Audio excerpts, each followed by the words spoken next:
માનનીય નાયબ મુખ્યમંત્રી શ્રી અને માનનીય ડીજીપી સરના માર્ગદર્શન હેઠળ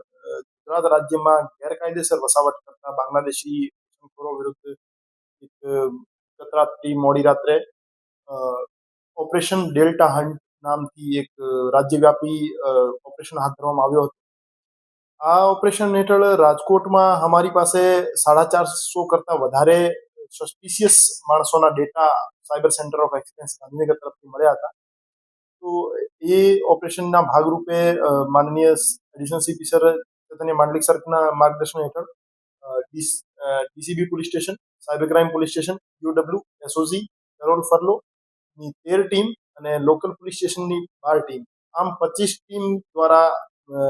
મધ્યરાત્રિથી વહેલી સવાર સુધી એક ઓપરેશન લોન્ચ કરવામાં આવેલ હતું અને તમામ માણસોને વેરીફાઈ કરવામાં આવેલ હતા.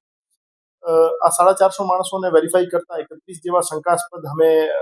માણસો અમે ડિટેન કર્યા છીએ અને 31 પૈકી 5 માણસોનો બાંગ્લાદેશી નાગરિક હોવાનું પ્રસ્થાપિત થયું છે. એને અમે ડિપોર્ટ કરવાની કાર્યવાહી કરીશું અને આ સિવાયના જે બાકી 26 માણસો છે એમને અમે એના ડોક્યુમેન્ટ ચકાસણી કરી રહ્યા છીએ અને એમાંથી પણ કોઈ શંકાસ્પદ અથવા એમની પાસે ફેક ડોક્યુમેન્ટ હશે અથવા બાંગ્લાદેશી નાગરિક હોવાનું પ્રસ્થાપિત થશે તો એને પણ ડિપોર્ટ કરવાની.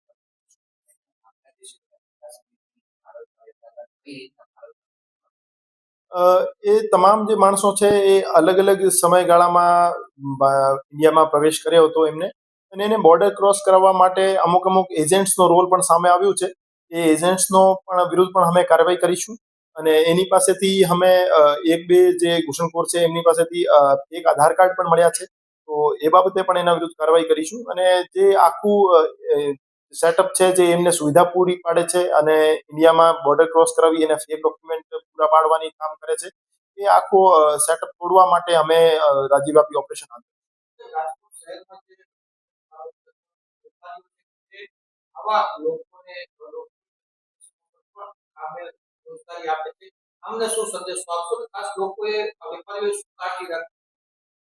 ગુજરાતમાં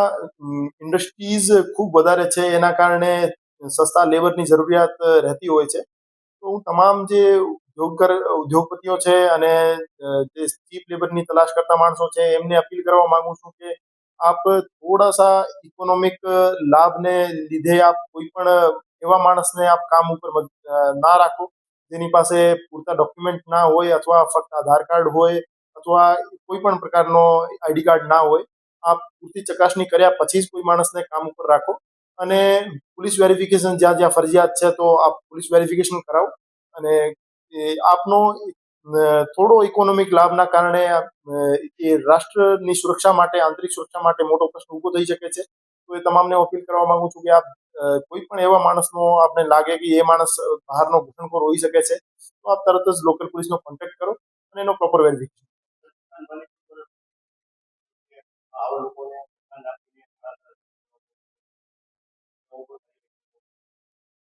જે મહિલાઓ અમે બાંગ્લાદેશી ઘૂસણખોર પકડી છે એ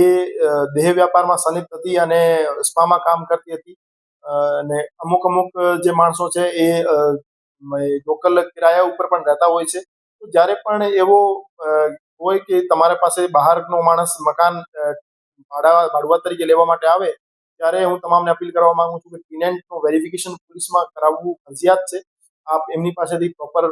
પૂરતા ડોક્યુમેન્ટ લઈ પોલીસમાં વેરિફિકેશન કરાવો અને જ્યારે પણ કોઈ આપ એને રોજગાર પણ આપો ત્યારે પણ પોલીસ વેરિફિકેશન કરાવવું ફરજિયાત છે. તો આપ ફરજિયાત લોકલ પોલીસ સ્ટેશનનો કોન્ટેક્ટ કરી એના ડોક્યુમેન્ટ લઈ એને રજીસ્ટ્રેશન લોકલ પોલીસ સ્ટેશનમાં કરાવો અને અગર જે એવું નહીં કરવામાં આવે તો જે એમને